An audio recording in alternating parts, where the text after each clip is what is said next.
Bueno, la clase anterior los dejé con una breve tarea, ¿no? Y era que pensaran, que le dieran una vuelta, que revisaran la formación de palabras, bueno, algunas de ellas muy conocidas por ustedes, ¿no? Como filosofía, probablemente biblioteca o grafología, creo que fueron las que dijimos, y fagocitar, ¿no? Varias de ellas que probablemente ustedes usan, ¿no? Y cuéntenme, ¿qué sacaron de la observación de estas palabras? ¿Cómo están formadas? Eso, cuéntenme, en un principio de manera más o menos intuitiva, ¿cómo se forman estas palabras? ¿Qué tienen en común entre ellas? Y si las podemos hacer semejantes a algunos procesos que ya hemos visto de formación de palabras, o si son distintos de ellos y en qué se parecen, en qué se diferencian. Antonio, dale.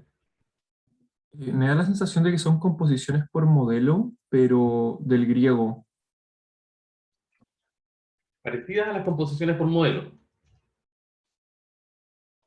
¿cierto? ¿En qué se parecen, Antonio, perdón? O sea, en el caso específico, el que me ayudó para pensarlo es el de filosofía, que filo es amor, sofía es sabiduría y así. ¿Y por qué serían parecidas a las composiciones? ¿Qué rasgo tienen en común con la composición que ya hemos revisado, que es parecido en el caso de filosofía? Que ambas en su idioma original son raíces y que ninguna tiene más peso que la otra en la composición de la palabra. Perfecto, entonces serían combinación de raíces y podríamos decir como igual estatus, ¿no? Que la diferencia de la fijación en que hay estatus diferenciados, ¿sí? Súper, y creo que tienes razón, efectivamente. Eh, de hecho, tenemos que partir de un conocimiento acá, que es que en griego, filo es una raíz, es decir, asumimos que en griego antiguo filo podía actuar como una palabra independiente, que significa amor, mientras que Sofía significa conocimiento, ¿no? Y también podía actuar como una palabra independiente. Y en ese sentido es parecido a lo que veíamos en el caso de la composición, no sé, no sé, claro-oscuro, por poner un ejemplo que vimos, en que también claro y oscuro son ambas raíces y ambas también representan a palabras que pueden funcionar de manera independiente en castellano.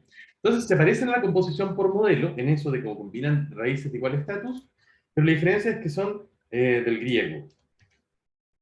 Y en este sentido no son palabras, perdón, los componentes, las raíces no son del español, sino que son del griego. Súper. Eh, ¿Más observaciones? Ah, perdón, aquí Ignacia nos ponía en el chat que tienen como sufijos, que son súper usados, pero de origen antiguo. Claro, origen antiguo. Aquí está la idea del griego, ¿no? Pero Antonio los encontraba parecidas a las composiciones, mientras que tú, Ignacia, las encuentras más parecidas a los afijos, a los sufijos, dice en particular. ¿Por qué los encuentras más parecidos a los casos de afijación? Porque, eh, por ejemplo, cosas como, no sé, en el ejemplo de biblioteca, biblio se puede usar en otros muchos casos y teca también se puede usar en otros muchos casos. Y de hecho Entonces, tenemos como, actualmente palabras como, por ejemplo, bibliometro, ¿no? sí, entonces para mí fue como, lo primero que vi fue como si fueran piezas de Lego. Entonces ahí uno puede ir juntándolas como desee. Claro, tiene razón Ignacio, ¿cierto? Algunos de estos componentes podríamos decir que se parecen a los afijos. Por ejemplo, biblio aparece en relación con una palabra del castellano, una raíz propia del castellano, y biblio, a pesar de que es bastante conocida, no es una palabra, no funciona como una raíz en castellano, entonces se parecería más a un afijo, ¿no? Claro, Ignacia, Juan Pablo nos dicen, Antonio también, ejemplos con teca también, que funciona como un sufijo, ¿no? Biblioteca, ahí biblos y tecas son lugares, perdón, biblioteca en griego antiguo es el lugar de los libros, ¿no? Biblos, libro, teca, lugar, creo, puedo estar equivocándome, pero es algo parecido. Eh, pero en español actual también se adjunta a raíces españolas, ¿no? Como salso, teca y muchas otras, ¿no? Disco, teca, ¿cierto? Bueno, hemeroteca es más parecida al biblioteca, ¿no? Vamos, tranquilo. Hay un montón de casos, ¿cierto? Entonces, en efecto, bueno, y grafología, podríamos tomar logía, ¿cierto? Que actualmente se aplica a cualquier cosa. De hecho, y tenemos incluso la opinología, ¿cierto? Y de hecho, cualquier cosa, en realidad, me acuerdo incluso de un viejo chiste de Mafalda. Eso lo encuentro, creo que lo tengo por acá. Ay, a ver si lo encuentro. Aquí está. Se ve chiquitito, pero lo voy a tratar de agrandar para que se vea un poco más. La mamá le dice a Mafalda que vaya a comprar fideos, y esto seguramente a ustedes les ha pasado también. Le dice, pero fíjate bien, que no sean semolados, y ni muy gruesos ni muy finos. Tampoco muy amarillos, porque entonces es que tienen colorante, y si son más muy blancuzcos es porque tienen poco huevo. Susanita le dice, cuando ya va caminando Mafalda, ¿vienes a jugar, Mafalda? No puedo, acaban de darme una beca para el estudio de la fideología. ¿Cierto? Entonces acá, al igual que en el caso de opinología, ¿no? La fideología sería el estudio de los fideos o algo parecido, ¿no? ¿Cierto? A todos los que alguna vez nos han mandado a hacer ese tipo de recado, nos han dado instrucciones así, terrible para un niño. Bueno, y en este caso, como muy bien nos decía Ignacio entonces, pareciera ser que estos componentes que acá aparecen como raíces antiguas y combinaciones de elementos del mismo estatus, que era como decía Antonio, en realidad se asemejan más a los afijos en el sentido de que son unidades que en español actual no tienen significado ni independencia, biblioteca, logía, sino que tienen que aparecer ligados a raíces. En este sentido, los componentes se parecen a los afijos, ¿cierto? En ese sentido. Eh, pero hay más incluso, hay más que podemos ver. Hay una diferencia esencial entre estos componentes, lo que estábamos viendo recién, y los afijos reales. Recuerden que los afijos reales, cuando los estudiamos, se podían dividir esencialmente en sufijos, prefijos y circunfijos, ¿no? Y una cuestión esencial es en relación con la base, con la raíz, en qué posición aparece. Bueno, lo que pasa con estos componentes que vemos en palabras como estas y algunas otras, es que no siempre aparecen en la misma posición. De hecho, en este mismo, por ejemplo, si teníamos biblioteca, también podemos tener palabras como bibliófilo. ¿Han escuchado de esa? Bibliófilo. ¿Cierto? ¿Qué es un bibliófilo? La persona que ama los libros, ¿cierto? La que le gustan leer. Ustedes, de hecho. Ustedes, exactamente. Ustedes son bibliófilos. Y también tenemos filosofía, ¿no? Como teníamos en la lista de recién. Y acá, si se fijan, el componente filo, que significa amor en griego antiguo, está al final en bibliófilo, pero está al principio en filosofía. O, por ejemplo, podemos tener geógrafo, que es el que dibuja la Tierra, la geografía, el dibujo de la Tierra, y podemos tener en la palabra polígrafo. ¿Conocen esta palabra, polígrafo? ¿Sí? ¿Alguien sabe qué significa? ¿A qué se refiere? Son las pruebas que se hacen como el detector de mentiras, ¿o no? Exacto, exactamente. Ese es el otro nombre para el detector de mentiras. Claro. Y polígrafo viene porque es un aparato que tira muchas líneas, ¿no? Es decir, poli, varias, grafos, dibujos. O sea, que hace muchos de estos grafiquitos, ¿no? Cuando está, se supone que revisando las ondas cerebrales o lo que haga esa máquina, ¿no? Y si se fijan acá, grafo, que en griego antiguo es dibujo, aparece al final. Bueno, y acá también era otra cosa la que quería mostrarles. No. Ay, ¿cuál? Ay, qué tonto. Acá los dos aparecen al final, qué tonto. ¿Cuál era el que quería mostrarles entonces con grafo? Bueno, otro. Eh, Grafología. Obviamente, lo tenía ahí arriba. Y aquí aparece al principio, ¿no? Y la grafología es el estudio de los dibujos, ¿no? El estudio de la escritura, en realidad. Para sacar la personalidad y cosas así. Entonces, en geógrafo y en polígrafo, grafo aparece al final y en grafología aparece al principio. ¿No? Y si tomamos logía, por ejemplo, ya sabemos que en grafología aparece al final, ¿cierto?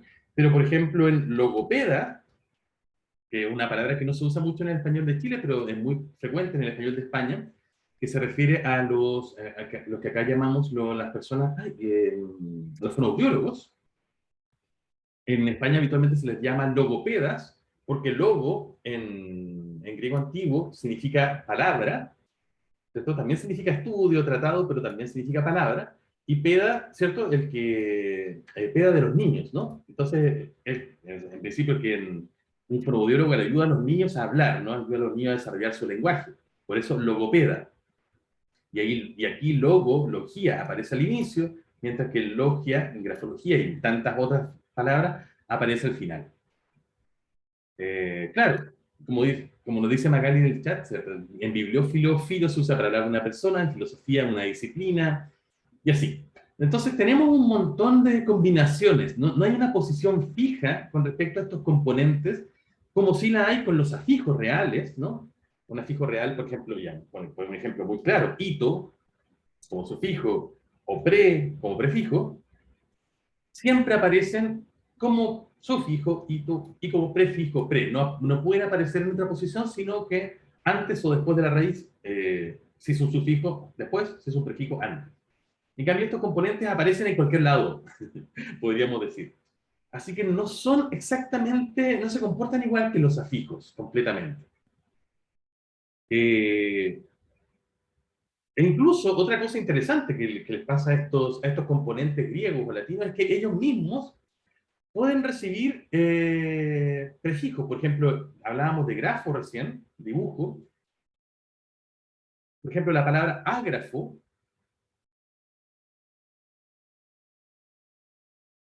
con esta A, que en español actual significa ausencia, ¿no? Como en amoral, asexual, atípico, por ejemplo, ya hemos visto un montón. También se puede combinar, y se combinaría obviamente con adjetivos como sexual, moral, típico. También se puede combinar con una de estas cosas, con uno de estos componentes, este prefijo a, y con, por ejemplo, con el componente grafo, para hablar de culturas, por ejemplo, que no tienen escritura. ¿No? Se puede decir, por ejemplo, que la cultura mapuche, por ejemplo, era una cultura ágrafa, ¿no? Porque no tenían un alfabeto, entonces no se escribía su lengua, por poner un ejemplo. Entonces, ahí tendríamos una palabra, ágrafo, en que este componente, que hemos visto que tiene ciertas semejanzas y diferencias con los afijos, recibe ella misma un prefijo que funciona como prefijo actualmente en el español. O también, y tomando en cuenta este mismo, grafo puede recibir un sufijo que funciona como sufijo en el español actual, y tenemos la palabra gráfico, es decir, que es ilustrado, justamente, ¿no? Entonces, son raras, son raras estas combinaciones, porque por un lado se parecen a las composiciones, como muy bien nos indica Antonio, por otro lado también tienen en común con la fijación, como nos decía Ignacia, pero tampoco son exactamente igual que la composición y que la fijación. No es igual que la composición, porque la composición, recordemos que implica elementos del mismo estatus, pero que además funcionan como raíces del español actual. Y estas, claro, filos, sofías, biblioteca, grafo, guía, citar, fago, esos componentes no actúan como raíces en el español actual, sino que actúan como raíces en el griego antiguo, o en algunos otros casos en el latín, en algunos otros ejemplos. Y se parecen a la derivación, ¿cierto? En que los componentes se parecen a los afijos, en el sentido de que no son independientes, ¿cierto? Y que algunos de ellos incluso funcionan como afijos en el español actual, pero no tienen una posición fija con respecto a una raíz, e incluso algunos de ellos mismos pueden recibir afijación en el español actual. Así que es un enredo. Bueno, así que se parecen y se diferencian de procesos que ya hemos visto. ¿Por qué pasa esto? Esto pasa porque en realidad las palabras formadas por este tipo de esta forma, mejor dicho, no son en realidad un proceso natural de formación del español. Nosotros hemos visto que las palabras formadas por composición, por derivación, son términos que han tenido una historia a lo largo del español. Y de hecho que pueden seguir teniendo una historia. Una persona puede, bueno, Luli, ¿no? Teníamos el caso de Luli que nos hablaba de fuerte, y ella lo hacía derivar en in fuerte, ¿no? O el caso de Gary, ¿no? Lo hemos comentado. Estos casos son perfectamente posibles en el español y son perfectamente forjables por cualquier persona. Esto nos muestra que son procesos de formación de palabras, podríamos decir, naturales y que están activos en la mente de los hablantes. En cambio, estas palabras, filosofía, biblioteca, grafología, fagocitar, en realidad son procedimientos más bien artificiales de formación de palabras, o corresponden a un procedimiento más artificial, más técnico. De hecho, si ustedes se fijan, estas palabras que están acá, todas pertenecen a códigos especializados. Son todas parte del lenguaje de la ciencia, ¿no? O de la cultura. No hay ninguna de estas palabras que sea una palabra popular. Eso nos muestra en realidad que lo que pasó en este caso fue que fueron creadas en un momento específico por una persona que necesitaba un nombre para una ciencia, para una disciplina o para alguna cuestión técnica. Por supuesto, hay algunas que son muy antiguas, como el caso de filosofía, y que incluso ya podríamos considerarla un préstamo completo, ¿no? Que nos llegó desde el griego tal como está. Pero otras, como grafología, probablemente no, son más modernas.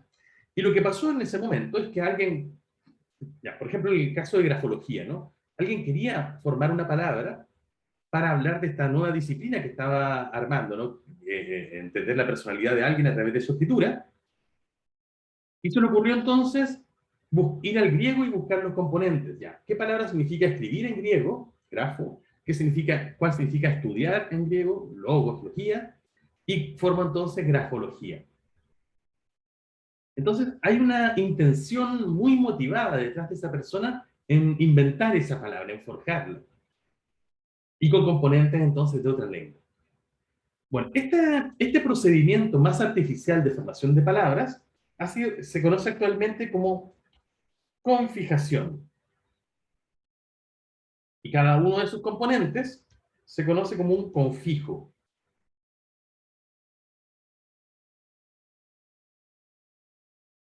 Entonces, Sofía, Filo, Teca, Biblio serían confijos en el español actual, ya que son componentes de este procedimiento de la confijación.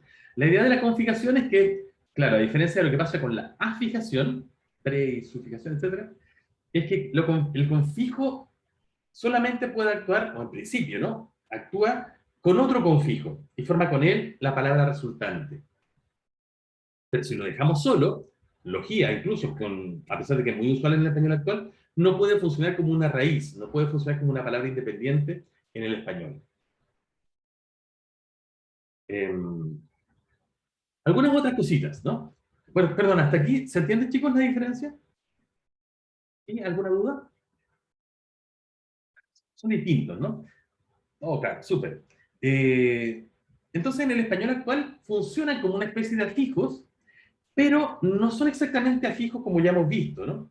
De hecho, otra diferencia que tienen con los afijos reales es que los afijos reales nunca se unen entre sí. Es decir, palabras como decía recién, ¿no? Pre, que es un prefijo en el español actual, ito, jamás se van a reunir para formar la palabra preito o preito. Incluso aunque esa combinación pudiera tener sentido, ¿no? Preito, si sabemos que pre significa pre, antes, ¿no? E ito significa algo pequeño. Podríamos decir que preito, podríamos usarlo como, ya, antes de lo chiquitito. Podría tener cierto sentido, ¿no? O si tenemos, por ejemplo, el sufijo idad, ¿no? Que significa, si ustedes recuerdan, como la posibilidad, la capacidad de algo, de algo de tener una cierta propiedad. Y tenemos, por ejemplo, el prefijo in, que significa la negación. Podríamos crear la palabra inidad para designar a alguien que no tenga capacidades, por ejemplo. O la idea de que de la condición de no tener capacidades, ¿no? La inidad. Y sin embargo, no tenemos estas palabras, ni preito, ni inidad en el español actual, porque los afijos no pueden combinarse entre sí, tienen que siempre adjuntarse a raíces, por eso son elementos ligados, no son elementos independientes. Eh, entonces, se diferencian de eso de los afijos. Como decíamos hace un ratito, tienen una posición mucho más libre, ¿cierto? Y por poner otro ejemplo, tendríamos recién grafología, en que grafo está al inicio, pero en telégrafo, ahí se me ocurrió otra, ¿cierto? Telégrafo, perdón, está al final, ¿cierto? Telégrafo es escribir a distancia, porque los antiguos telegramas, ¿cierto? Transmitían la escritura a distancia.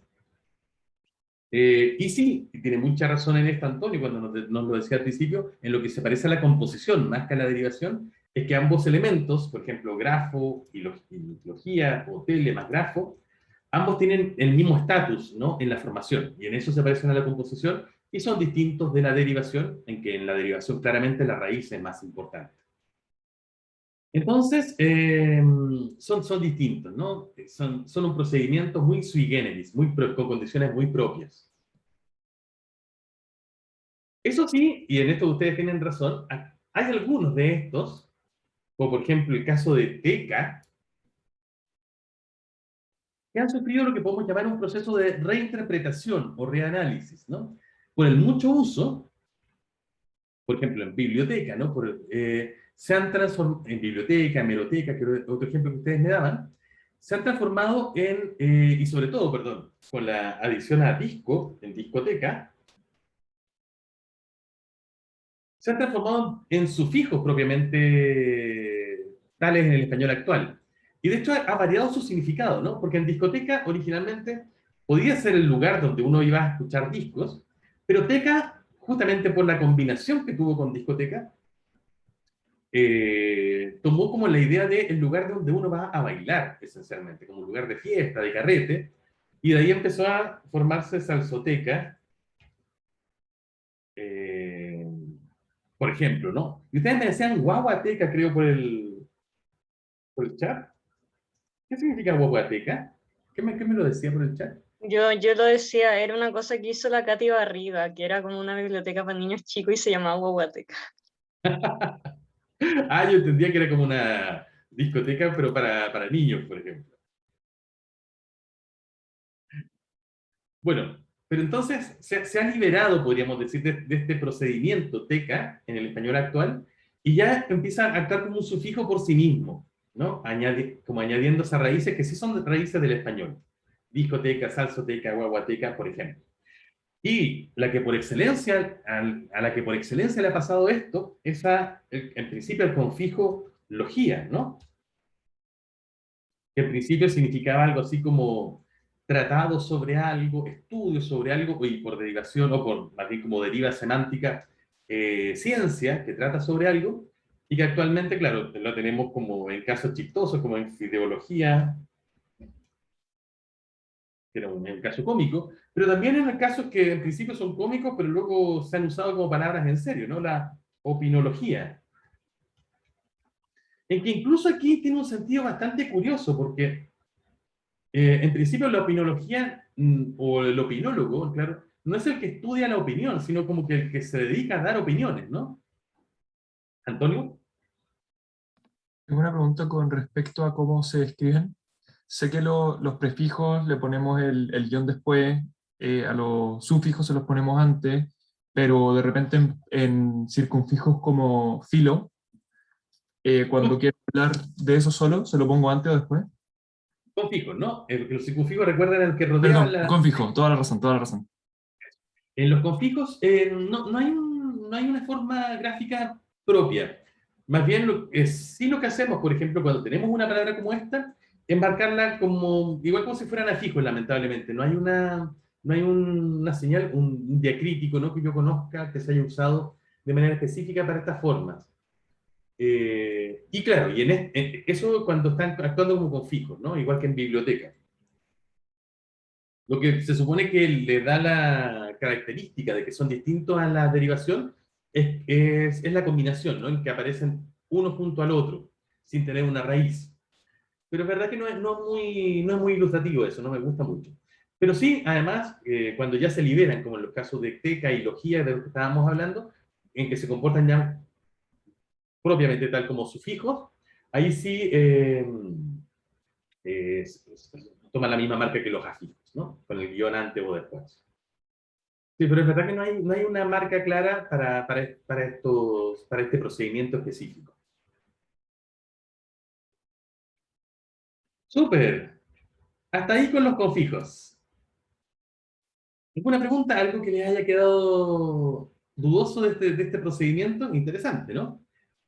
A diferencia, y que lo que quiero resaltar es que a diferencia de los otros que hemos visto, que son procesos mucho más naturales, esto corresponde claramente a un procedimiento artificial. Una persona en un momento en particular forjó esta palabra para dar cuenta de una disciplina. Y son, por lo tanto, siempre palabras en general técnicas, ¿no? O de disciplinas científicas. ¿Colomba? Profe, ¿qué significa teca? Uy, mira, veámoslo. Porque en realidad tengo la impresión de que en griego antiguo significa algo así como lugar, pero puedo estar equivocado. ¿No? Teca, Sí. griego. Mira, interesante. Oye, este sitio es muy bueno. Para ustedes quieran buscar etimologías, y se llama Etimologías de Chile. Es muy curioso, pero es el mejor sitio de etimologías de la lengua española que yo he encontrado en Internet. No hay otro así que funcione tan bien. Bueno, y curiosamente es Etimologías de Chile. Acá, teca. Voz de origen griego, teque, que significa caja, armario. ¿Mm? Nos viene del griego, ¿cierto? Aquí dice que se usan palabras compuestas, ¿no? Pero tendría que decir, vamos a corregirlo, que se usan palabras confijadas, ¿no? Claro, caja, armario. Mira qué interesante, claro. Tiene que ver con lugar, aunque un cierto tipo de lugar muy específico. Gracias, profe. Claro, y se derivó muy pronto a un lugar más amplio, ¿no? Porque sería raro estar en una discoteca que estuviera dentro de un armario, ¿no? Sí. Me daba risa que biblioteca es como muy silencioso y discoteca es Sí, como lo y la contrario. discoteca es todo lo contrario. Sí, eso es muy curioso. Eh, a propósito, y solamente para terminar con un pequeño chiste, aquí hay un reanálisis, ¿no? De Teca, también de Alberto Montt, ¿no? Él dice que cuando era niño pensaba que una pinacoteca era el lugar donde los pinos iban a bailar. Qué lindo. Entonces, en vez de ser pinacoteca, que algo así como que el lugar de las pinturas, ¿cierto? Él lo reinterpretó como teca en el sentido de discoteca, salsoteca como lugar de baile y y pinaco con los pinos. Ahí también hay un ejemplo, por supuesto, más cómico de reanálisis. Súper. Eh, Otro proceso interesante, este sí proceso más natural de formación de palabras, que no es muy frecuente, pero que les quiero mostrar. Miren, aparece en una... Este es un ejemplo muy bonito. Este está tomado de un titular de un diario español. Dice, los impuestos se comen casi la mitad de la renta de un mileurista. Es una palabra, ¿cierto? El Estado se queda casi con el 45% de la renta de los mileuristas entre impuestos directos e indirectos. Ya, esta es una noticia económica, pero no nos importa mucho de lo que trata, pero sí lo que nos interesa es la palabra mileurista. ¿Alguien se imagina a qué se puede referir esto de mileurista en el español de España? Claro, tiene que ver, como dice Ignacio muy bien, con 1.000 euros, ¿no? Pero no son 1.000 euros, sino que se trata de la persona que gana un sueldo equivalente o cercano a 1.000 euros. Eso es un mileurista en el español de España. Y pues hasta hace un tiempo, hasta antes de esto de la crisis económica española del año 2008, 2009, era como el sueldo típico que una persona ganaba al inicio de su vida laboral. 1.000 euros, que deben ser cerca de 750.000 pesos, equivalente a eso en Chile, más o menos. Bueno, eso es un mileurista, ¿no? Pero lo interesante es cómo está formada esta palabra. Tenemos claramente el componente 1.000, del que nos hablaba Ignacia, que es claramente una raíz en el español, ¿cierto? Un elemento libre. Euro, que podemos poner aquí con su alomorfo eur, ¿cierto? Que claramente es también libre, ¿no? Porque euro o euros son la moneda que se usa en la Unión Europea. ¿Cierto? Yo puedo hablar no solamente de 1.000 euros, sino de 1 euro, 100 euros, 1.000.000 de euros, y es claramente un nombre libre, ¿no? Una raíz. Pero no termina ahí, sino que tenemos luego el componente ista. Y a diferencia de lo que pasa con 1.000, que es una raíz, y a diferencia de lo que pasa con euro, que también es una raíz, ista es un sufijo. ¿Cierto? Y lo podemos ver en artista, de arte artista, de pensión pensionista. Ayuden ustedes aquí con algunos istas. De malabar, malabarista, por ejemplo, ¿cierto? Todos como con la idea de relativo a el malabar, una persona en ese caso, relativo al arte, artista, persona en ese caso, y eurista también, una persona relacionada con los 1000 euros. Pero entonces, a diferencia de lo que pasaba con los otros componentes, que son raíces, es un sufijo. Y algo interesante es que ninguna de las combinaciones posibles, porque acá tenemos tres componentes, ¿no? 1000, euro, ista, pero estos componentes se unen los tres de una vez, no hay un paso intermedio. Es decir, no tenemos antes, en español no existe la combinación 1000 euros, como una sola palabra, quiero decir, de donde haya podido derivarse 1000 eurista. Eso no existe, eso es agramatical, y por eso lo marco aquí con el asterisco.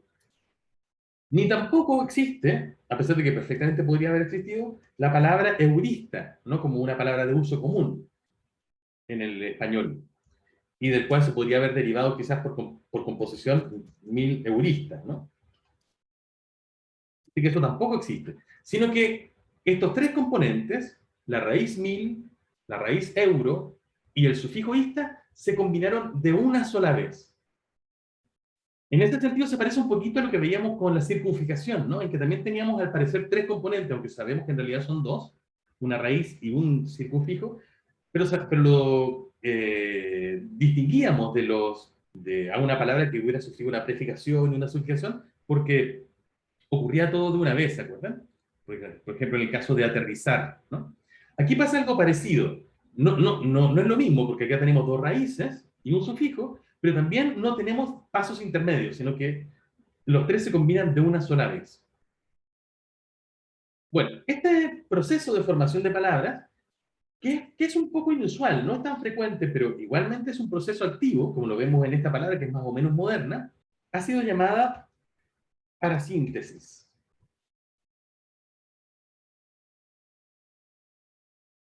Y la parasíntesis consiste en una combinación, podríamos decir, de una composición más una sufijación.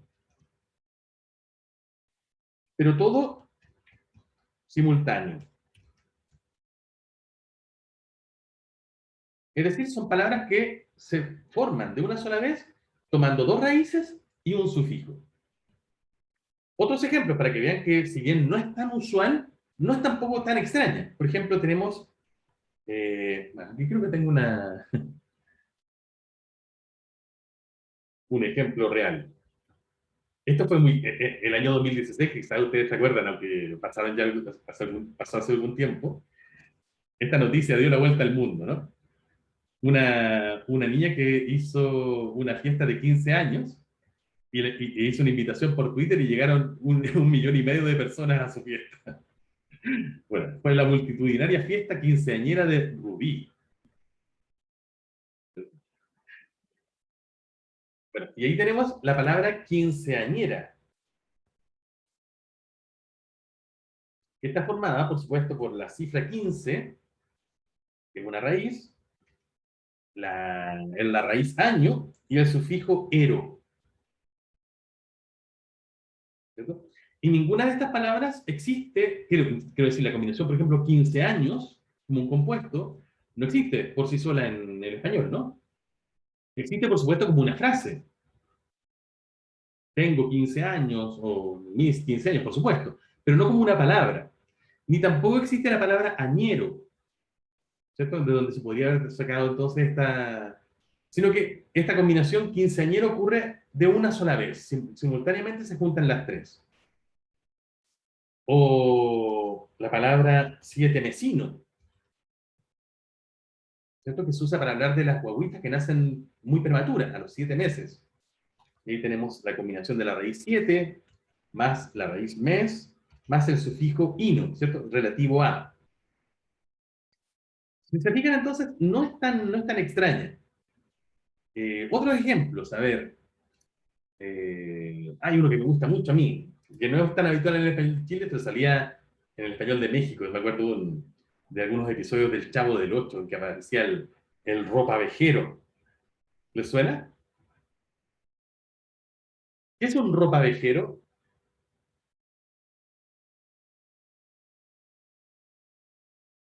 El que se lleva la ropa vieja, claro, como dice Ignacia, ¿no? Habitualmente yo lo asocio con personas que generalmente a veces son vagabundos, personas que trabajan en la calle recolectando ropa vieja para después venderla, ¿no? Ropa vieja, a veces también todo lo viejo en general. Y claramente esto viene de ropa, más viejo, con una alomorfía, por supuesto, y ero, ¿no? Dos raíces de nuevo y un sufijo. ¿Se fijan? Entonces la combinación es bastante común. E incluso, otra que a mí me gusta es picapedrero. Picapedrero. Que son las personas que se dedican a extraer la piedra de las canteras para luego trabajar con ella en artesanía, probablemente. ¿Mm?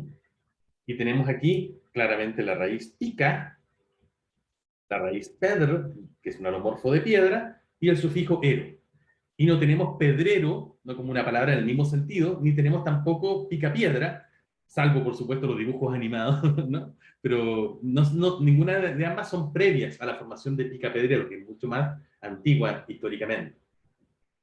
Entonces, en todos estos casos, lo que tenemos es la unión de estos tres elementos de manera simultánea. Y bueno, les decía recién que no es una palabra, no es un proceso de formación de palabras muy común, muy actual, pero igualmente de vez en cuando aparecen alguna, por ejemplo, yo tengo alguna colección de este tipo de formaciones. Por ejemplo, hace algunos años encontré esta noticia, alguien que hablaba de los peligros del bocarranismo, y bocarranismo en España es un término que se usa para hablar de las personas que hablan de más. De hecho, y esto viene de esta noticia, ¿no? Elf Erik Knudsen, diputado del derechista Partido del Progreso Noruego, cumplió su promesa hecha hace 7 años de comerse unas pantuflas viejas si los gastos de la nueva Casa de la Ópera, que se inauguró el pasado día 12, no excedían los 10.000 millones de coronas noruegas. El tipo había hecho una promesa, ¿cierto? Y se tuvo que comer unas pantuflas viejas porque cumplieron la promesa. Entonces, esto lo podríamos haber titulado Los peligros de hablar de más, pero es mucho más divertido, ¿no? Hablar de ahí de los peligros del bocarranismo, que como le decía, es una palabra ahora usada en el español de España y que viene de boca, rana, ¿cierto? Ya que las ranas tienen una boca muy grande, y el sufijo ismo, y ahí viene el bocarranismo. Juan Pablo, Profe, pero la parasíntesis siempre va a tener tres elementos, tres componentes. siempre son tres elementos que aparecen los tres de manera simultánea y siempre son raíz, raíz, sufijo. ¿En qué estás pensando? Es que como usted había dicho antes que pensáramos en los istas, por ejemplo, no sé, se me había ocurrido peronista, pero ahí yo solo encuentro dos. Lo que pasa en ese caso es que en un caso como peronista, y hay un montón, ¿no? Peronista, marxista, eh, con nombres de personas, chavista, claro, son solamente derivaciones por sufijación. Esto viene de Perón, ¿cierto? Que fue un gobernante de Argentina. Esto viene de Marx, ¿cierto? Que es el nombre de un teórico, el creador del comunismo, y chavista de Chávez, ¿no? Que fue un presidente de Venezuela. Entonces, en estos casos, tenemos solamente derivaciones por sufijación. O sea, algo que ya hemos visto, ¿no? Ista actúa como un sufijo que se une a una raíz, Perón, Marx o Chávez, ¿no? Un alomorfo de Chávez. Pero esto es muy común, ¿no? Claro, lo que quiero decir es que en estos casos, en la parasíntesis, yo no quiero decir que ista solamente actúe en parasíntesis, no. Ista es un sufijo que también puede actuar como un sufijo en relación con raíces como esta, ¿no? O en otras, como en tenis, tenista, ¿no? Fútbol, futbolista, etc. Lo que quiero decir es que en la parasíntesis es un proceso muy particular en que se unen al mismo tiempo dos raíces y un sufijo. Y esos sufijos pueden ser ero, ino, ismo, ista, por ejemplo, u otros, ¿no? Pero que también pueden funcionar, como tú nos das en estos ejemplos, como sufijos normales, ¿no? No necesariamente en la parasíntesis. ¿Se entiende, Juan Pablo? Ya, perfecto, profe. Gracias. Súper. Claro. Entonces, no es que estos componentes sean exclusivos de la parasíntesis, ¿no? De hecho, 15 podría aparecer perfectamente en un compuesto, igual que mes, etc. Y los sufijos pueden actuar como sufijos también en procesos distintos a la parasíntesis. Lo interesante de la parasíntesis es la combinación y la simultaneidad. Eso es lo que es la diferencia. Otros ejemplos, a ver. No, otro ejemplo de Mafalda. También para ver que esto también puede funcionar de manera creativa, ¿no? Y eso nos habla de lo presente que está en la conciencia lingüística. Entonces está disponible para crear palabras nuevas. Por ejemplo, Mafalda se queja diciendo, pilas de películas que no nos dejan ver porque somos muy chicos, infinidad de conversaciones que no nos dejan escuchar porque somos muy chicos, montañas de libros que no nos dejan leer porque somos muy chicos. ¿Se puede asistir cruzado de brazos a esta ola de manía muy chiquista sin que a nadie se le mueva un pelo? Ya, y ahí ya, entonces forja la palabra muy chiquista. Entonces, que también es parasintética, ¿no? Muy, raíz, chic, que claramente es un alomorfo de chico, y de nuevo el sufijo ista. Y claramente no tenemos la palabra chiquista, que sería un derivado por sufijación normal de la raíz chico, ni tampoco tenemos el compuesto muy chico, como palabra, ¿sí? Por supuesto como frase sí la tenemos, pero como palabra muy chico no existe, y por lo tanto muy chiquista, que por supuesto es una palabra creativa de Quino, que solamente apareció esta vez, pero que nos muestra lo disponible que está el proceso para ser usado, se combinan los tres elementos de una sola vez de manera simultánea. Eso. Eh, qué bonita la pregunta de Camila. Adultocentrismo. Si sería también una parasíntesis, qué bonito.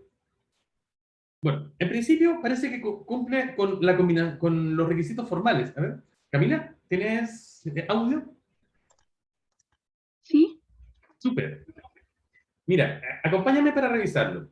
Decíamos que la parasíntesis tiene que cumplir con dos condiciones. La primera es que sean dos raíces y un sufijo. Veamos si eso funciona acá. ¿Cuáles serían las raíces? adulto, Adulto, súper bien, porque funciona como claramente como una palabra independiente. ¿Cuál sería la otra? centro, Centro, exacto, y aquí tendríamos, por supuesto, un alomorfo centro, pero claramente centro también funciona como una raíz, así que ahí las tenemos estas dos. Y el sufijo, ismo.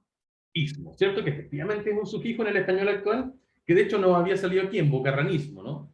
Y también lo tendríamos en marxismo, en, no sé, chavismo, etc.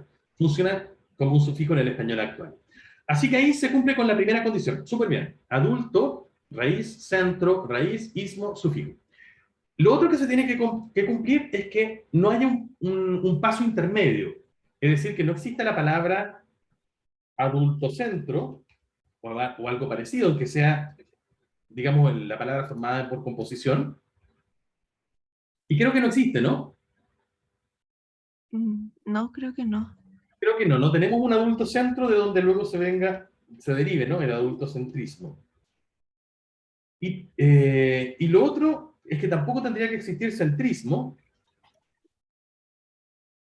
como alguien que se centra, por ejemplo, en sí y en sí mismo, y que luego nos dé adultocentrismo. Y creo que tampoco, ¿no? No tenemos la palabra centrismo. Quizás la tenemos en términos políticos, ¿no? Como una persona de centro, quizás, centrista. Pero no en este mismo sentido que está en el adultocentrismo, no como el centrado en el adulto. Así que, ¿cierto? ¿Coincides conmigo, Camila? Sí, Ya, perfecto. Entonces se dan las dos condiciones. Se da que se trata de una raíz y un sufijo, y que no hay ningún paso intermedio. Entonces, sí, estoy muy de acuerdo contigo. Se trata también de una parasíntesis. Y de hecho no la había pensado, está muy buena. Gracias por dármela. Y de hecho, ha sido muy, muy frecuente en el discurso del último tiempo, ¿no? Qué buen ejemplo. Pero qué linda la pregunta, además de Camila, porque hay que tener cierta precaución con palabras que parecen ser parasintéticas y no necesariamente lo son. Por ejemplo, fijémonos en esta. Mediocampista, que hace alusión a los jugadores de ciertos deportes, como el fútbol, por ejemplo, que están en el centro del campo, ¿no? En el número 10 típicamente, ¿no? O Vidal, por ejemplo, o el Mago Valdivia, ¿no? Son mediocampistas. ¿Te suena, no? Y esto, en principio, parece cumplir con las condiciones para hacer una parasíntesis, ¿no? Tenemos medio, raíz, cam, la raíz campo, y el sufijo ista. Pero no es una parasíntesis, o no es una palabra formada por parasíntesis. ¿Por qué?